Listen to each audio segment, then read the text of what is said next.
It's a genre birth of an unexpected synthesis. The mechanical, repetitive nature of techno music, often attributed to Germany, Detroit, and Berlin, mixed with the echo-laden, spacious, atmospheric sounds of Jamaican dub music. As a genre, dub techno invites the listener into an atmospheric, ethereal, and spacey world, hypnotized with a simple and minimal structure in drum programming and chords. In this video, we're going to talk a little bit about the history of dub techno, its key influential artists, and its emergence within the 90s, and how to go about mixing dub techno in creative ways. This is Learning to DJ, and you're learning the art and skill of musical influence.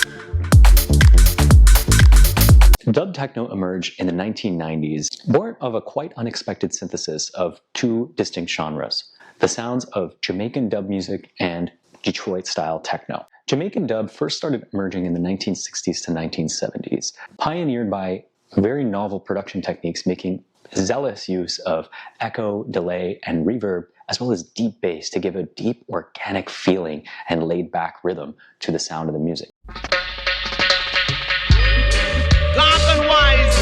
Originally pioneered by the sounds of studio wizards like King Tubby and Lee Scratch Perry, who used the mixing board often as an extension of a musical instrument in its own right. Contrast this with the sounds of Detroit techno, born in the 1980s by the so-called Belleville Three: Juan Atkins, Derek May, and Kevin Saunderson. It featured synthetic sounds designed to be played in the dance floor. And with such a strange combination of genres, what place could we expect a new genre like dub techno to be born but Berlin? With the fall of the Berlin Wall in 1989, the city became a cultural epicenter for a lot of unique inventions. Abandoned buildings and cheap rental spaces became breeding grounds for creativity, and with low costs of living, attracting various artists and musicians to the city itself. Combine this with the fact that East Berlin's industrial landscape gave rise to a perfect place for techno and techno-centered events. And within this melting pot of different kinds of cultural and musical innovations lies the birth origins of dub techno. Hey there, it's Robert here from learningtodj.com. If you are a DJ who is looking to build and improve your craft, please do consider checking out some of the products and resources available on learningtodj.com. It is the way that I am able to continue to support and sustain this project. We have a ton of courses and resources available to help you on your DJ journey. The definitive moment of dub techno came about when Moritz van Oswald, a percussionist based in Hamburg, and Mark Ernestus, somebody who ran the Hard Wax record store, formed the group Basic Channel in 1993.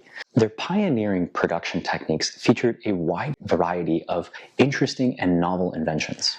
Heavily processed chord stabs, often heard in house music or techno, drenched in delay and reverb. Submerged and rolling bass lines, often characterized with minimal drums and percussion. And finally, the classic 4x4 techno structure, but slowed down to a range of 110 to 125 BPM. Through the pair's experimentation, they went on to release very early versions of dub techno, including Domina, M4, and Quadrant Dub. And many other artists started taking notice. The pair went on to form Chain Reaction, a record label, releasing works from artists such as Monolake, Vladislav Delay, Substance, and Porter Ricks. Since the inception of the genre, it has continued to grow in its global awareness, giving rise to second-wave producers like Deep Chord, Quantec, Haventape, and more. And the sound itself has found a home outside of Berlin, in places like Detroit in the United States, the UK, many areas of Eastern Europe, and Asia. And despite its global presence, dub techno is often under the radar for a lot of people. Dub techno is sometimes even classified as ambient music due to the way in which it causes the listener to engage in a meditative and hypnotic practice focused on the sound and atmosphere design created within a track. In some extreme cases, it's also been defined as a sort of narcotic track, creating the sense of contemplative, spaced out state of mind, functioning well as both foreground and background music. Let's talk specifically about some creative ways in which we can go about mixing dub techno. Recall that the liberal use of reverb and echo creates these highly atmospheric types of tracks, which really lend themselves very well to very patient, slow transitions and keeping in the hypnotized or hypnotic state of the rhythm as it plays out. This is not a genre that you want to be making quick cuts or transitions out of, looking for big drops or perfect phrasing in any regard. In fact, dub techno is in many ways a very organic genre, despite its contrasting techno-like origin. This means that sound selection, mixing in musical key, and using creative effects usage that amplify that contemplative, spaced out state of mind can be extremely useful when mixing dub techno. So let's jump onto the decks and take a look at mixing with our hands. All right, so to successfully dub, it's all about being hypnotized by the elements of dub techno that come a lot from dub reggae roots, which is a lot of that reverb, a lot of that crazy echo, tape echo kind of sounds. And honestly, the funniest thing about dub techno to me is that you could literally just loop it in an 8-beat loop forever, and you could probably make an entire set out of that just by looping it over and over again, because there's something about the organic nature of the sounds that really lends itself really well to this kind of repetitive, hypnotic sound. With that being said, when you're mixing dub techno, it is about being really smooth, being in that kind of organic flow. So I have 2 tracks here playing along here. I have Die Rotten Mobile on the left hand, and I have Dark Purple out of the Choose Your Color series. And we're gonna just make a smooth transition out of the first track into the Dark Purple track here. So I'm gonna use a crossfader and I'm gonna use the volume fader, and we're just gonna slowly fade out there.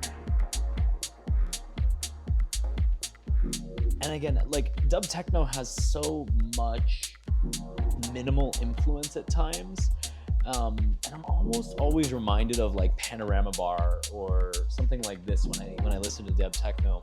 And I try to think of dub techno as like it's floating through space, if that makes some kind of sense.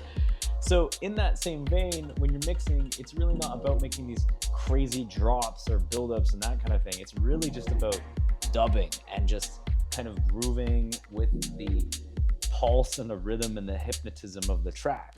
And that then, when it comes to your mixing, makes it such that you're going to be mixing a lot more with kind of very smooth transitions, and there's not really kind of any rules about, okay, well, you have to mix on this phrase or you have to mix on that phrase, because of the minimal nature of dub techno. So coming up on the second deck here, or the first deck here, I have a Russian TV from Srayanis. He's a Ukrainian or a Russian artist.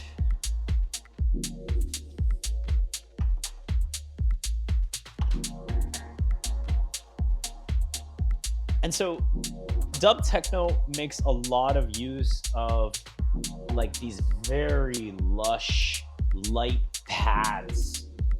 And so it's very easy to mix in a new track so long as the pads aren't overwhelming one another. Usually dub techno doesn't have a very strong lead element to it, unlike a lot of house music or tech house or more, I guess, contemporary dance music. So I'm gonna bring in this Russian TV track, and you'll kind of hear what I mean by this lack of kind of leading element.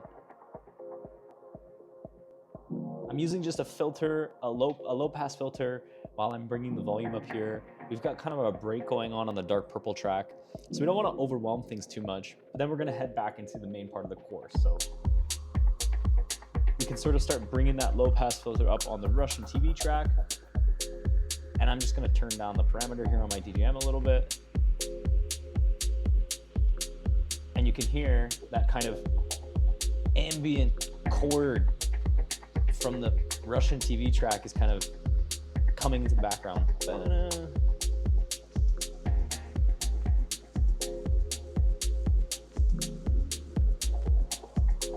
And I'm just gonna pull this out of a loop now.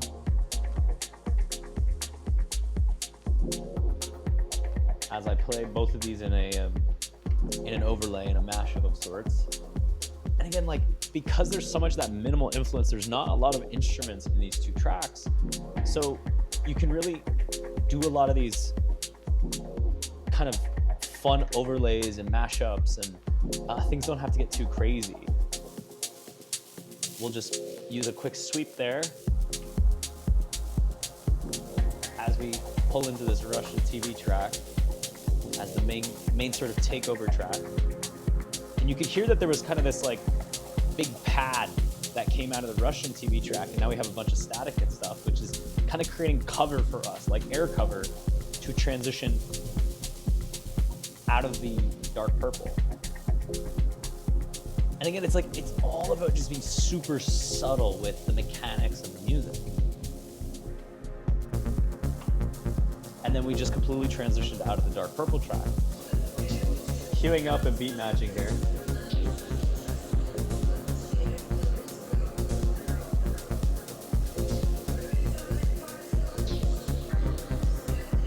I'm gonna pull the crossfader to the middle, and I'll start bringing the volume fader up. We create subtle signals that something is changing, because we can start hearing that kick drum from the second track here on the second deck. And you know, even one thing that we can do, we can even pull the bass out here of the Russian TV track, and we can kind of make things sort of really trippy. We can pull the bass out, maybe add a sweep, and then maybe we use something like a spiral on the main track. And I've got a kind of loop queued up there as I'm sort of adding sweeps on the master.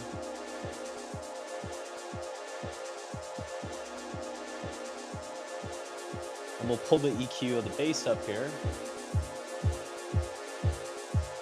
And again, you can kind of just get crazy and wild with some of these effects, honestly. And I'm just gonna pull out of that spiral. And we pull completely into the transition in there. I just used the volume fader out, and I kind of pulled back some of the spiral as it was kind of engaging, getting higher and higher and crazier. And that then lent well itself into the, I guess, intro of this some kind of up and down track. But like I said, I mean, dub techno, because it has that very simplistic structure, lends itself a lot to adding kind of just like crazy effects at certain times. Not going too overboard, but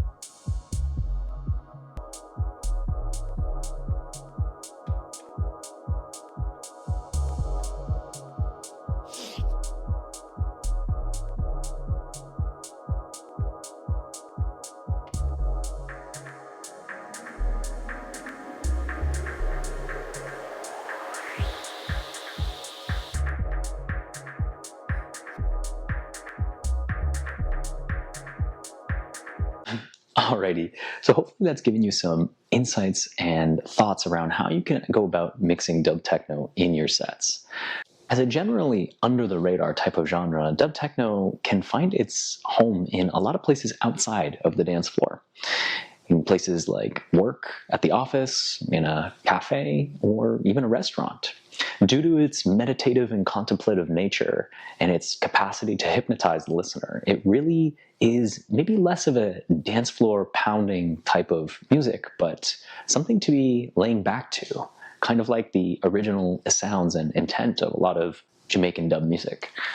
So whether you're relaxing in your bed in a immersive, deep club and intimate setting, or just at work, dub techno offers a rich palette to the DJ to explore the atmospheric and ethereal and spacey sounds of techno. And if you like this video, I highly encourage you to check out learningtodj.com. We have plenty of courses which go deep into different mixing and DJ theory and try to explore some of the roots and origins of different genres, their influences and philosophies. Please leave a like, a comment, and subscribe to the YouTube channel, as it really does help to amplify and allow me to continue making these different videos to share with you. Until next time, be well.